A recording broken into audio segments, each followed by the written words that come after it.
Tendo Jesus chegado à casa do chefe, e vendo os tocadores de flauta e o povo em alvoroço, disse: retirai-vos, porque não está morta a menina, mas dorme. E riam-se dele. Mas afastado o povo, entrou Jesus, tomou a menina pela mão e ela se levantou. E a fama deste acontecimento correu por toda aquela terra.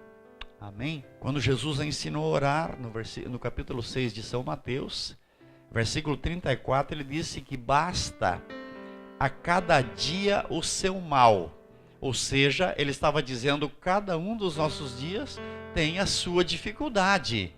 Claro que eu venço cada uma dessas dificuldades no final de cada expediente. Costumo orientar: todas as vezes que eu for dormir à noite, eu preciso apagar o dia.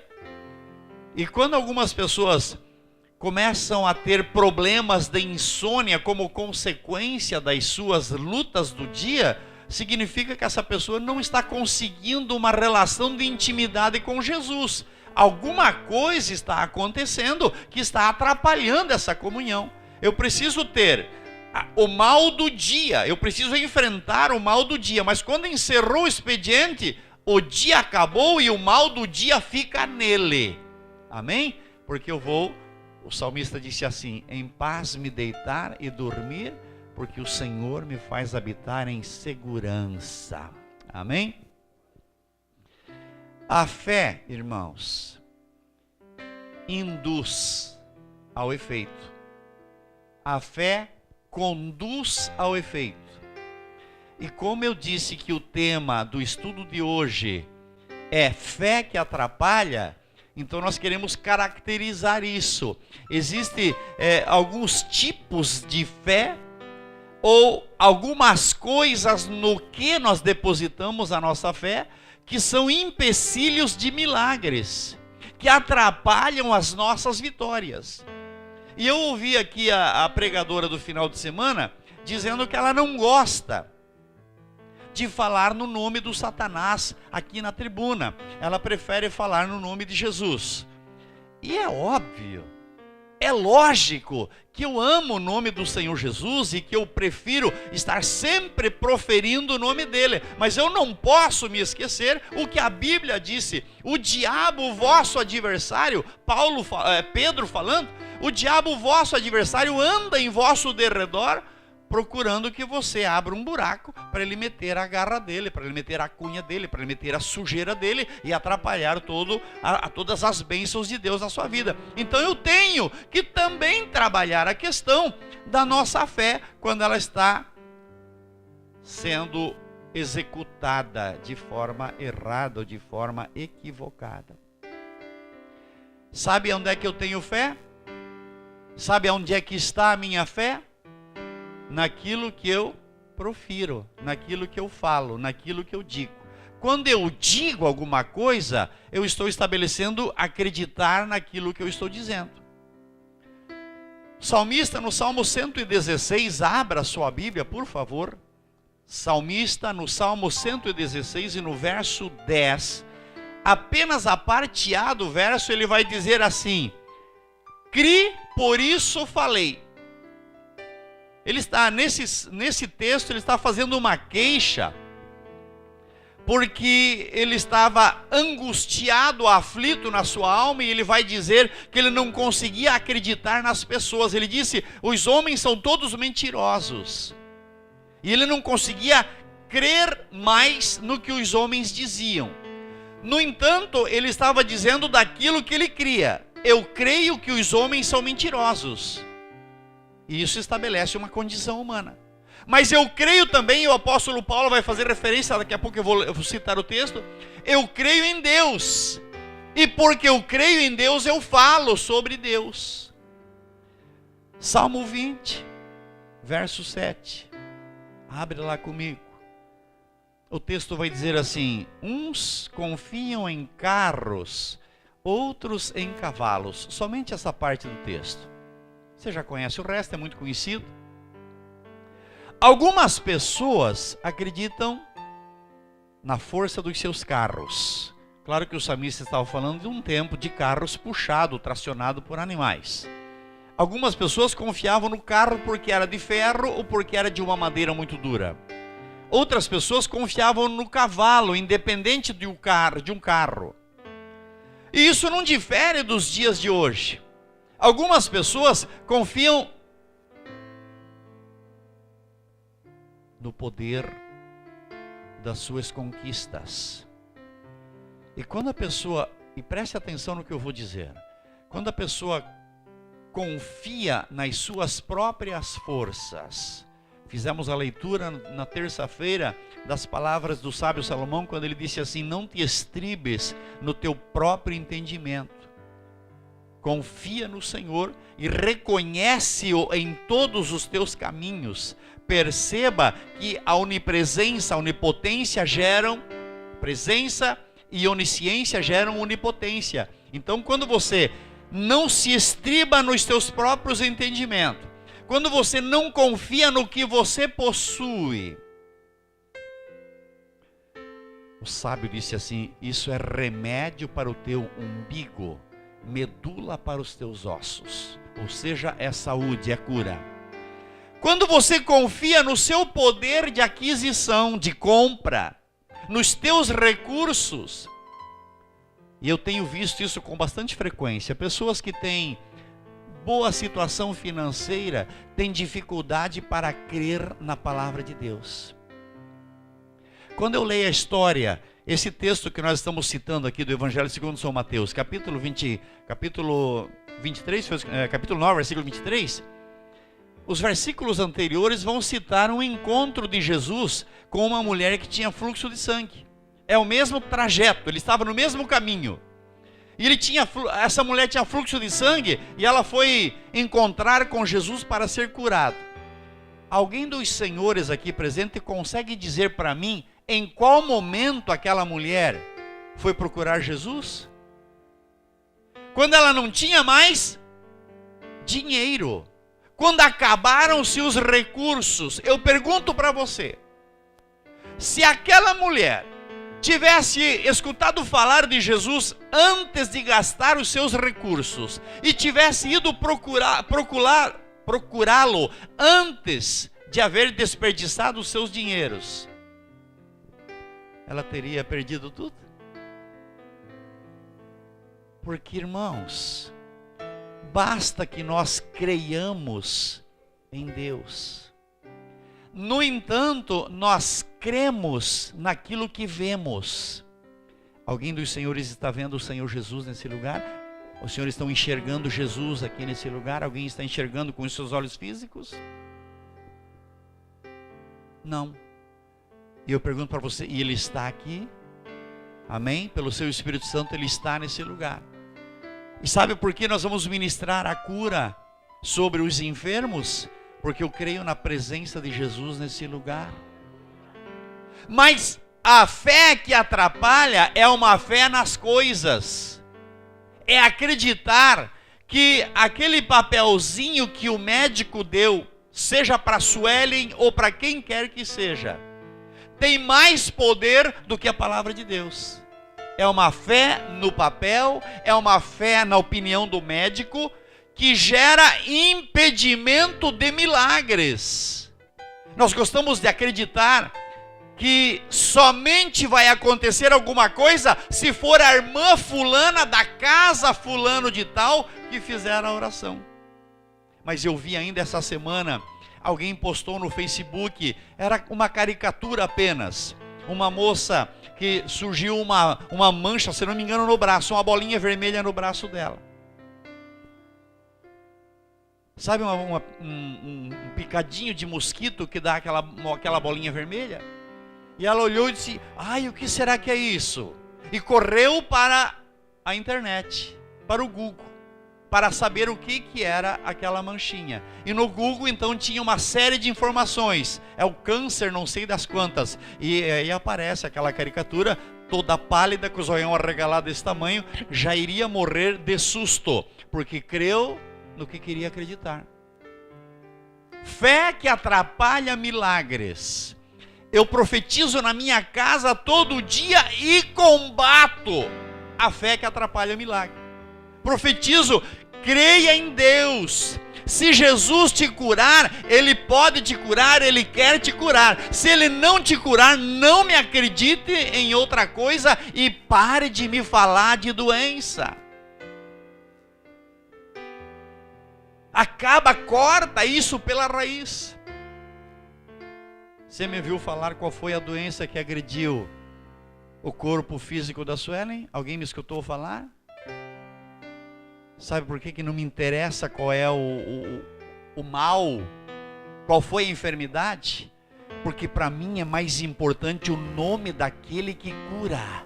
E o nome dele é Jesus Cristo de Nazaré, que está nesse lugar pelo seu Espírito e que tem umas ordenanças que a gente vai aprendendo no decorrer desse estudo. Segunda carta de Paulo aos Coríntios, capítulo 4, versículo 13. Temos, portanto, o mesmo espírito de fé. E aí Paulo cita o que o salmista disse no Salmo 116. Cri, por isso falei.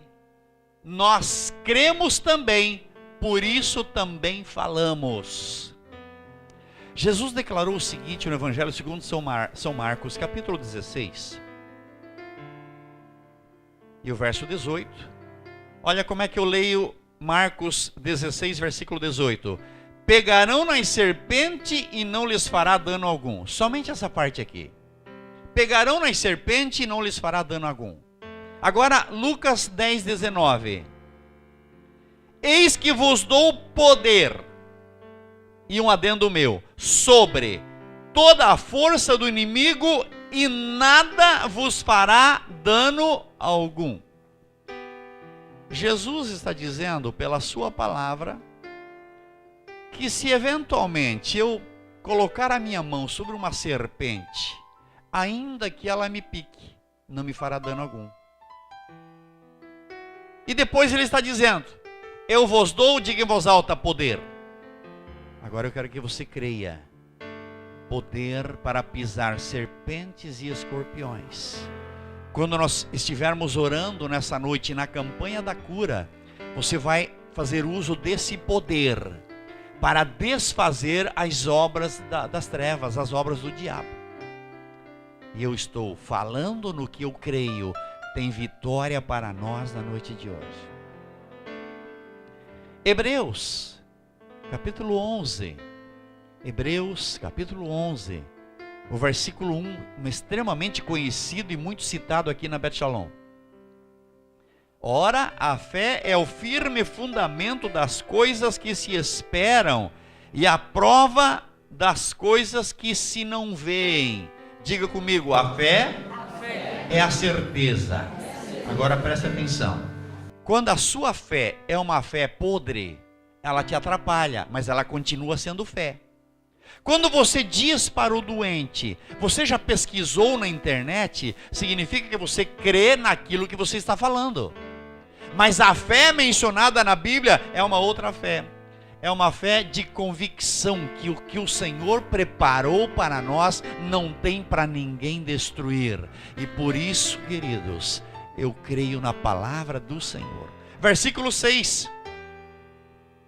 Ora, sem fé é impossível agradar a Deus, porque é necessário que aquele que se aproxima de Deus creia que Ele existe, diga comigo, Ele existe, e é galardoador dos que o buscam. Preste aqui atenção comigo, por favor. Sem fé é impossível agradar a Deus. Pelo amor de Deus, irmãos. Você quer que Jesus te cure? Você quer que Deus te cure? Então creia em Deus. Aproxime-se dele, crendo que ele tem presente para você. Porque ele é galardoador daqueles que o buscam. Agora, se eu me aproximo de Deus, preocupado com a sentença do médico, eu não consigo agradar a Deus. Se eu vou procurar me aproximar, me achegar a Deus, preocupado com o que está escrito lá no receituário, lá no laudo do médico. E eu vou falar uma coisa importante aqui para nós. Eu vi agora, a minha esposa fez exames médicos, a Vanusa fez exames médicos, a Dani fez médica, a Mangini fizeram exames. E havia uma preocupação com o resultado, com o dia de buscar o exame, não havia? Não havia, pastora Dani? Uma preocupação com o dia de buscar, o que será que está escrito? Não viram, Mangini? A Mangini nem abriu, ela preferiu crer. Mas eu vi, porque quando eu fui buscar o exame da minha esposa, da dona Ruth, que ela já veio com o exame, já vem abrindo, ela quer ver o que está escrito ali dentro. E daí ela leu aquilo ali e estava escrito tudo ok, tudo ok, tudo ok, tudo ok. Quer dizer, havia uma expectativa ruim, mas já estava escrito tudo bem. Sabe qual era a minha preocupação? Em relação a ela, ou a Vanusa? E se tivesse escrito ali, você vai morrer? Hã? Já pensou, Mangini? E se tivesse escrito ali, vai precisar passar por um cateterismo, por uma cirurgia, vai ter que tirar um tumor, morria no carro antes de chegar em casa, porque não consegue agradar a Deus, mesmo que esteja escrito ali, problema grave, problema sério, coração está parando, mesmo que esteja escrito ali, eu consigo me aproximar de Deus crendo que Ele existe e Ele vai me dar um presente de contraposição à opinião do médico. Isso é ter fé. Mas quando a tua fé te atrapalha, você morre por antecipação. E como tem gente chorando por antecipação, sofrendo por antecipação, angustiando por antecipação, quando é tão simples, querido. Creia que Deus existe e tem um presente para você nessa noite, nesse lugar. O que significa agradar a Deus? Que resultado isso vai nos trazer? Livro de Números, bem no início da Bíblia, Gênesis, Êxodo, Levítico e Números. Bem lá no início da Bíblia, capítulo 14, os versículos de número 8 e 9. Quando os líderes da nação de Israel enviaram os espias para ver a terra prometida, uma terra que manava leite e mel. E eles voltaram assustados. Mas 2 deles tinham uma palavra positiva. E a palavra era a seguinte: 10 dos espias que foram ver a terra voltaram dizendo assim, olha aqui para o pastor um pouquinho, só um instantinho. Já nós vamos lá no texto. 10, foram 12. 10 voltaram dizendo assim, lá tem gigantes tão grandes que nós, aos olhos deles, somos iguais a gafanhotos. E quando eles olham para nós, eles também nos veem como gafanhotos. De tão grande que são os gigantes. Então nós não temos condição. Realmente, eles mesmos deram testemunho. Realmente a terra é boa. Realmente os frutos da terra são bons. Mas nós não temos como ir lá. Mas tinha 2 espias que tinham uma opinião diferente. E a opinião deles era a seguinte, versículo 8. Diga em voz alta essa palavra comigo. Se o Senhor se agradar de nós, então nos porá na terra e nos dará terra que mana leite e mel. Agora olha aqui para mim. Tem gigante lá? Tem. Tem dificuldade lá? Tem. Lá tinha um monte de inimigos do povo de Deus que queriam o couro do inimigo dos exércitos de Israel. Queriam acabar com os israelitas. Estava cheio de coisas ruins, estava cheio de contraposição ao povo de Deus. Assim como essa doença que agrediu o seu corpo, ela está dizendo para você que ela é mais forte que você. Sem fé é impossível agradar a Deus. Como é que eu faço para agradar a Deus? Eu vou enfrentar aquele grandalhão lá. Eu olho para ele e vejo ele como um gigante. Sabe o que você deve fazer quando você vê um inimigo gigante? Olá, gigante. Tu é grande, hein? Dá uma olhada no tamanho do meu Deus. Porque o profeta Jeremias disse que a glória dele enche a terra. A presença dele enche a terra. Tu é grandão, viu, gigante? Tu é bem grandão. Tu chega até me dar um friozinho na espinha. Mas o meu Deus, se o meu Deus se agradar de mim, o meu Deus que está sabendo da minha aflição, porque a minha fé não é uma fé de derrota, a minha fé não é uma fé que atrapalha. Então, se o meu Deus se agradar de mim, viu, Sueli? Eu vou entrar nessa terra que mana leite e mel. Ô Suelen, olha aqui para mim. Quando você passar lá no espelho, dá uma olhada nas manchas aí do rosto. Hoje é só a primeira quinta-feira. Dá uma olhada nos... E fala com essas manchas aí. Diga, ô gigante, dá uma olhadinha no tamanho do meu Deus. Dá uma olhadinha no tamanho do Deus que eu estou agradando Ele com o meu louvor, com a minha adoração.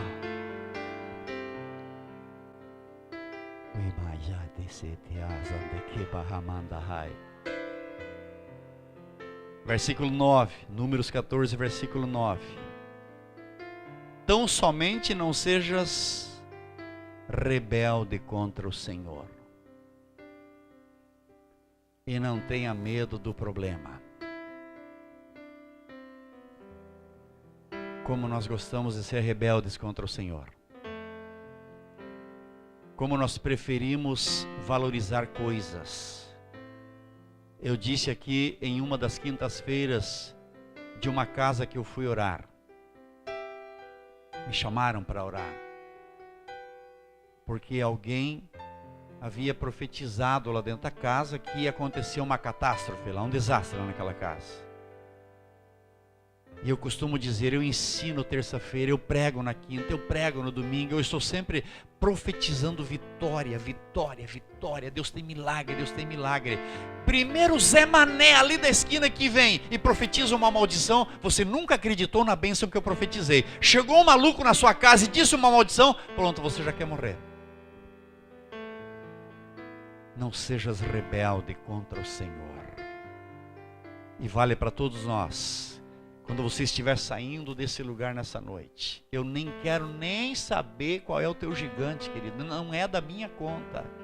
Passa no espelho. Sabe aquela bola embaixo do sovaco? Que é só um furúnculozinho, mas que se não cuidar vira câncer? Levanta o sovaco ali na frente do espelho. Ô gigantinho, dá uma olhada aí, porque o meu Deus está enchendo a terra nessa noite. Não sei, não quero saber. Eu só estou dizendo que eu quero que você creia na palavra de Deus e tome posse do milagre de Jesus na sua vida.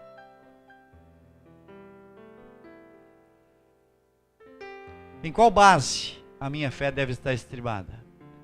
Em qual sustentação a minha fé deve estar estribada? Olha aqui o pastor um instantinho. Eu sei que a hora está passando e eu já vou concluir. Tem 3 pastores grandão aqui. Oceano, Daniel, Nilton, Gabriel e Claristone. A oração de qual deles é mais forte para curar a Suelen? Sabe, irmãos, às vezes eu ouço umas coisas que me assustam. Pastor, faz uma oração forte. Espera aí, a outra oração não era forte? Pastor, faz uma oração poderosa. A outra não era poderosa? Ou será que alguém pensa que eu faço oração de brincadeira aqui? Sabe, às vezes eu estou orando por alguém. Vem um pouquinho aqui, Aline, vem aqui, vem aqui. E o Espírito Santo me toma. E eu começo a correr com a mão por aqui assim, ó. Eu começo a correr com a mão assim pela espinha. Será que alguém pensa que eu estou brincando de fazer cosquinha nas cadeiras da pessoa? É isso? Às vezes eu não vou pegar, se é a irmã eu não vou pegar no pescoço, eu pego na mão da irmã e coloco assim, coloco a minha mão em cima. Será que o pastor está ficando maluco? Sabe o que eu estou fazendo? Eu estou crendo na direção do Espírito Santo de Deus. E nessa noite eu estou declarando, eu estou profetizando, eu estou dizendo que eu creio no poder de Deus e que há vitória para o povo de Deus. Em qual base? Marcos, capítulo 11. Vamos ler 2 versículos. Abra lá sua Bíblia comigo, Marcos, Evangelho, capítulo de número 11, os versículos 22 e 23. Claro que eu vou cortar os versículos pelo meio aqui, mas é assim, ó. Jesus respondendo disse-lhes, o que Jesus disse? Tenha fé no pastor Daniel. Não é isso que está escrito? Tenha fé na oração da avó. É isso que está escrito? Tenha fé na liderança do círculo de oração. É isso que está escrito? O que está escrito ali? Fala em voz alta. Tendes fé ou tende fé em Deus. Vamos dizer de novo. Tende fé em Deus. E o versículo seguinte.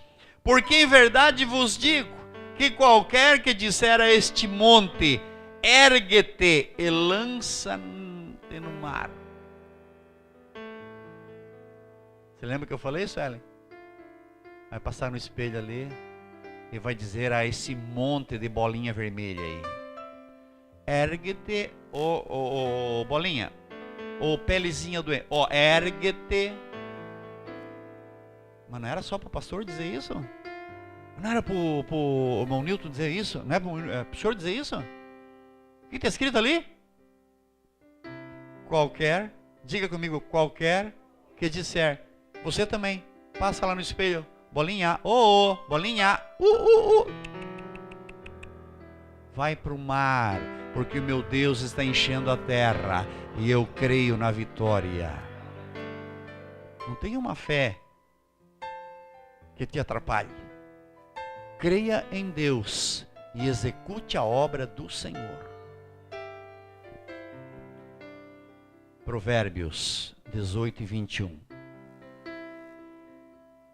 Provérbios 18 e 21. Vamos ler bem forte esse texto, todos nós juntos. Diga comigo: a morte e a vida estão no poder da língua. E aquele que a ama comerá do seu fruto. A morte está na ponta da tua língua. Se você ama a morte, você vai comer do fruto dela. Mas a vida também está na ponta da sua língua. E se você ama a vida, você comerá do fruto dela. E se o Senhor se agradar de nós, eu entro na terra. Eu entro onde? Era na terra que estava escrito? Era na terra? Não era no céu? Se o Senhor se agradar de nós, eu vou entrar no céu que emana leite e mel. Era no céu que estava escrito? Não, era na terra. Onde que era a vitória? Tem gente que está esperando vitória para o céu. Aí quando chegar no céu vai sair tudo as bolinhas. Ei, não é para o céu, é para agora, é para a terra. É para esse tempo, é para essa vida. O milagre é para o corpo físico. Quando eu estiver no céu, já estou no céu.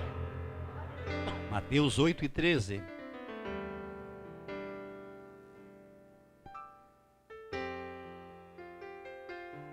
Então disse Jesus ao centurião. Centurião era um comandante de um pelotão do exército, de um grupo de 100 homens. Jesus disse ao centurião: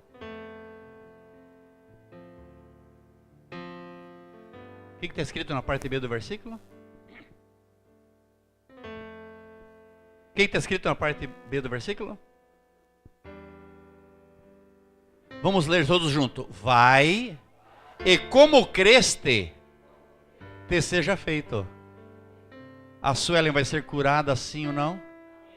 Os doentes vão ser curados sim ou não? Do jeito que você crê, aconteça. Jesus disse, do jeito que você está acreditando, aconteça para você.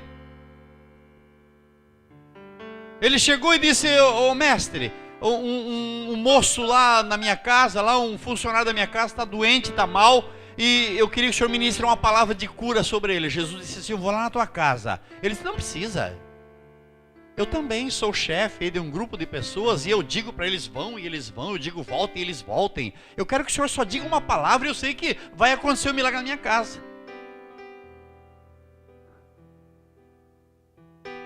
Amém? Eu quero que você creia nessa noite. É o início de uma campanha. Eu não sei quantos serão curados nessa campanha. Estamos apenas começando, iniciando. Mas o que Deus vai fazer depende da maneira como você está tomando posse da palavra do Senhor. Mateus 9, 29, Jesus encontrou 2 cegos. Mateus capítulo 9, versículo 29, Jesus encontrou 2 cegos. Tocou então os olhos deles, dizendo o quê? Eles foram curados, sim ou não? O filho do centurião foi curado, sim ou não? Amém? Seja conforme você acredita. Capítulo 15, versículo 28. Uma mulher cananeia com uma filha endemoniada pediu socorro para Jesus. Jesus disse para ela: não vim aqui trazer comida para gente estrangeira, vim trazer comida, trazer alimento para os filhos de Israel. Não vim alimentar cachorrinho. Mas ela insiste, ela disse: se também os cachorrinhos se alimentam da mesa que cai dos restos que caem da mesa do seu Senhor. E Jesus disse, eu gosto de pensar que Jesus era gaúcho, irmão Daniel. Sabe, a mulher prostrada ali aos pés do Senhor. E Jesus disse, não vou tirar a comida da boca dos filhos para deitar aos cachorrinhos. Ela se humilha, ela não se preocupa que ela foi tratada como um cachorrinho. Ela apenas diz assim, os cachorrinhos também comem das migalhas que caem da mesa do seu Senhor. Aí Jesus gaúcho, mas bate, nunca vi tanta fé em Israel. Hã? Sabe o que o Senhor está esperando de nós aqui nessa noite? Eu sou ruinzinho mesmo, mas eu sou digno dessa comida da tua mesa e eu tomo posse. Sabe qual foi a resposta do Senhor Jesus no versículo 28? Ó mulher, grande a tua fé, seja feito para contigo como tu desejas. Ela creu e o que ela pediu se realizou. E eu quero concluir já. Volte para Mateus 9, que foi a leitura do texto em apreço, ou do texto de referência. Mateus 9, capítulo 9, versículos 23, 24 e 25, diz assim, Jesus chegando a casa, vendo os tocadores de flauta e o povo em alvoroço. Olha aqui para mim, por favor. Quando alguém sabe que o outro está na beira da morte, no caso ali, já contrataram a banda para o cortejo fúnebre. Os tocadores de flautas eram o pessoal que tocava o sino fúnebre para fazer o enterro. Já tinha morrido, alguém disse, já morreu. Alguém já vinha avisando pelo caminho, não, a menina já morreu. E o povo estava alvoroçado. Eu não sei se você veio nessa noite aqui como um tocador de flauta, como um alvoroçado, ou como alguém que vai crer e vai dizer, eu criei e eu falei. Eu não sei, mas eu quero que você entenda o seguinte, Jesus se deparou com essa situação, versículo 24, ele disse assim, retirai-vos, que a menina não está morta. Se Jesus viesse a esse culto nessa noite, ao primeiro dia da campanha, o que será que o Senhor Jesus estaria dizendo? Porque eu olho só para o rosto dos senhores. O que será que o Senhor Jesus estaria dizendo olhando para os seus corações? E eu não estou fazendo um julgamento, até porque não tenho esse direito. Sou apenas um pregador, um profeta de vitória, um profeta de bênção. Mas o que será que Jesus diria se ele olhasse para os nossos corações? Tocando uma flautinha, já é. Está pensando que já morreu, é isso? Já, ô vó, já encomendou o terreno lá? Jesus se deparou com essa cena. Alguém disse, já morreu. Sabe o que foi que Jesus disse? Todos os que não têm fé, sai ali para o lado de fora, por gentileza, porque ela não morreu e eu vou fazer ela levantar. Todos os que não têm fé, eu vejo Jesus. Dá licença aí, o irmãozinho querido, dá licença. Quer guardar a flauta aí? Quer guardar a tua trombetinha aí, querido? Você dá licença porque não morreu? E quando Jesus disse não morreu, o texto diz assim, e riam-se dele. É possível que alguém aqui no coração esteja pensando assim, essa eu quero ver.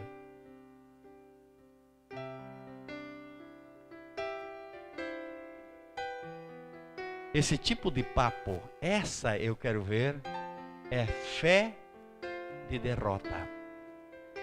Agora, eu creio e eu falo. Poder e autoridade no nome do Senhor Jesus. Versículo 25.